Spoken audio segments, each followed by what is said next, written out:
Bali, ang project natin ngayon, ito. Repairin natin yung washing machine at hindi daw umiikot. So, susubukan nating ayusin ito. So, medyo may kalumaan na siya, pero okay pa naman. So, kung kailangan natin bumili ng parts, bibili tayo. Titingnan muna natin ang parts na sira bago tayo bumili. Kasi hindi tayo sigurado. So, umpisa na natin. Ayan. So, bali tatanggalin natin ito. Ano muna natin.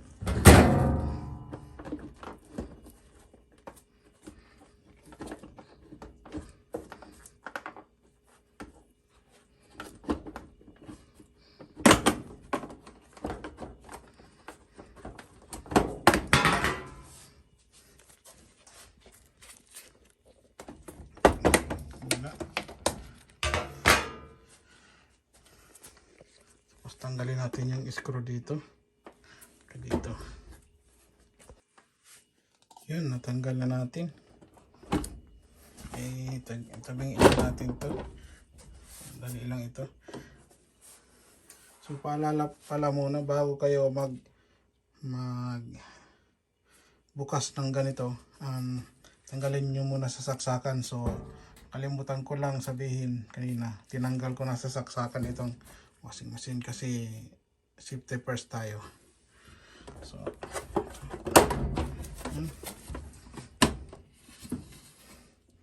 So, unplug natin ito. Tanggalin natin. Try lang natin ito.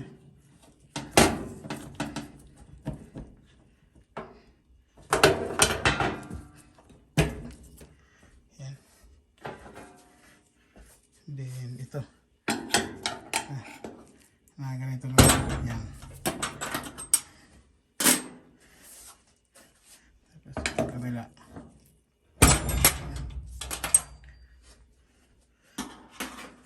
Tapos, open mo lang ito.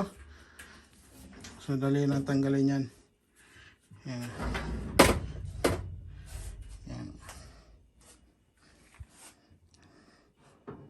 Yan. Kasi yung sa ilalim na yon, bubuksan natin yon. Nandyan yung coupling. Baka sira na naman yung coupling. So, palitan natin. Kung okay pa naman, titingnan natin yung clutch nya.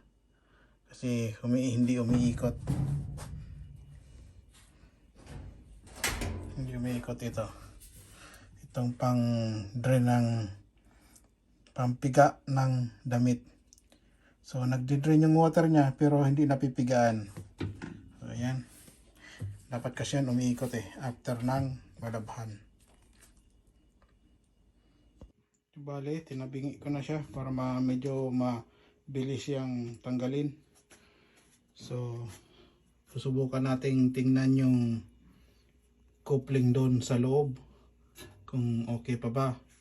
Kung yun yung pinaka-option natin. Yung pangalawang option, yung clutch doon. Malamang sira na kasi ever since di ko pa napapalitan yan. Itong coupling dyan pinalitan ko na 3 years ago.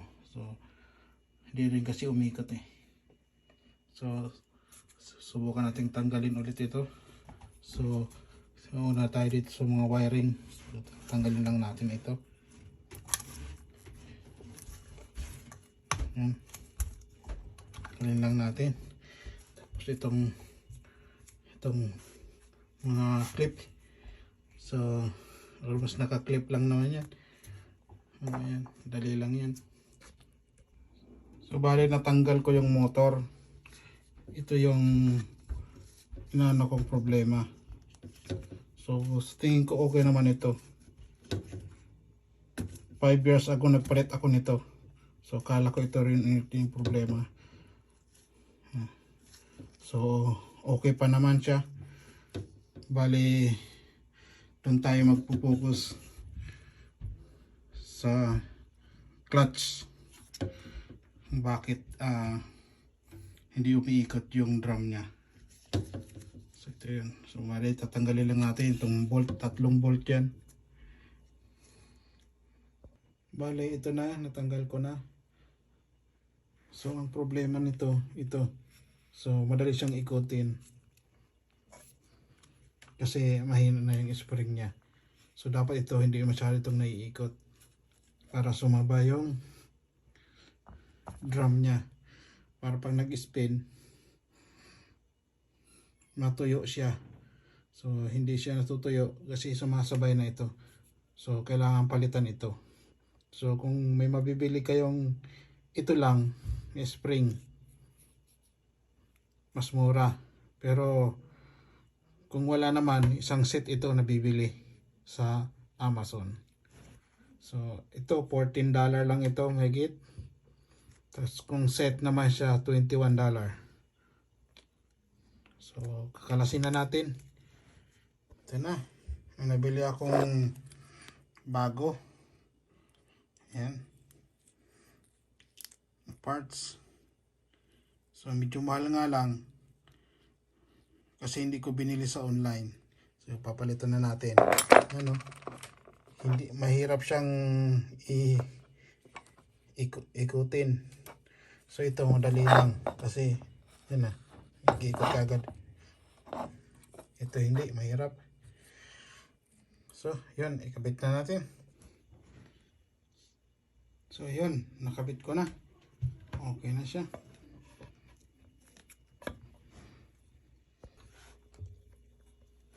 So bale, pinalitan ko na ito. Kasi kasama siya dun sa package. Ito yung luma niya. So dali lang ito tanggalin. Ito lang lock niya. Oh. Kung natanggal mo itong lock, yan. Sinusungkit lang yan. Tapos pop up na siya. Pipalitan mo siya ng bago. After ko nung nahigpitan, so binalik ko lang ito. Yung plastic niya. Yung luma. Kasi okay naman ito, hindi naman kailangan palitan. So binalik ko lang yan. Tapos ito. May groove ito.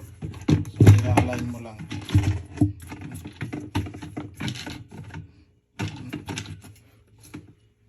Yan. Then higpitan na lang ito. Yung bolt. Yan. Nahigpitan ko na. Pabalik lang natin itong cup. Ayan, ganyan. Ayan. Ayan lang natin. Okay na.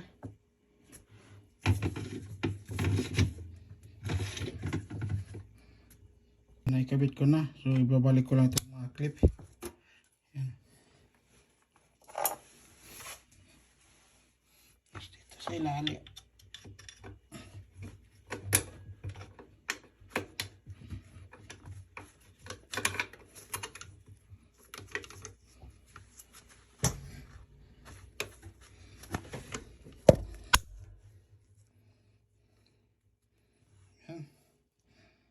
Ito, balik lang natin itong mga clip nito para ito sa draining ng water.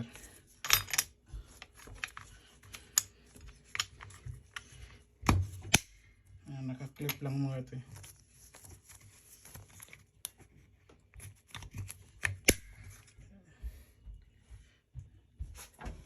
Yan yung wiring.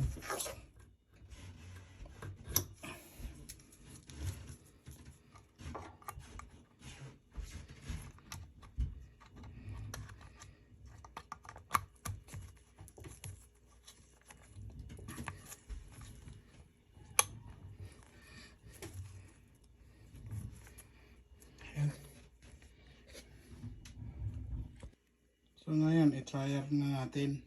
So bali ang ginawa ko, lagyan ko ng jumper yung switch niya. Yan o. Kasi hindi ko pa nilagay yung cover. So para matry natin na gumagana yung machine. So yun. Bali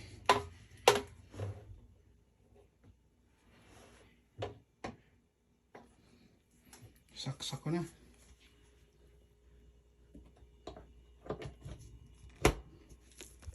Yan, sinit ko na. Start.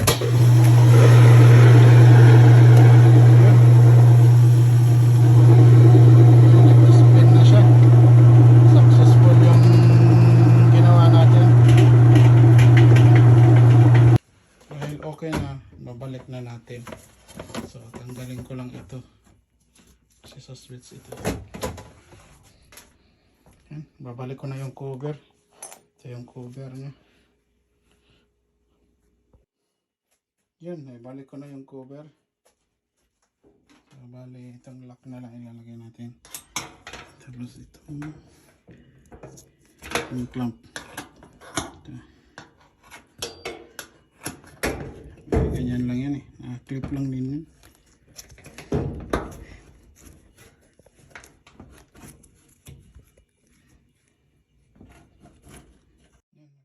Balik ko na yung dalawang clip. Ito na lang. Yan. Ayos na. So, balik na natin ito cover.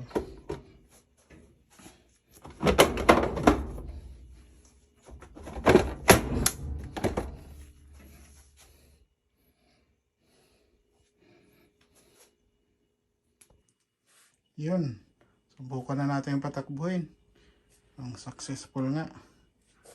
So, na-plug ko na rin siya. So, subukan natin. So, bali, set natin sa spin.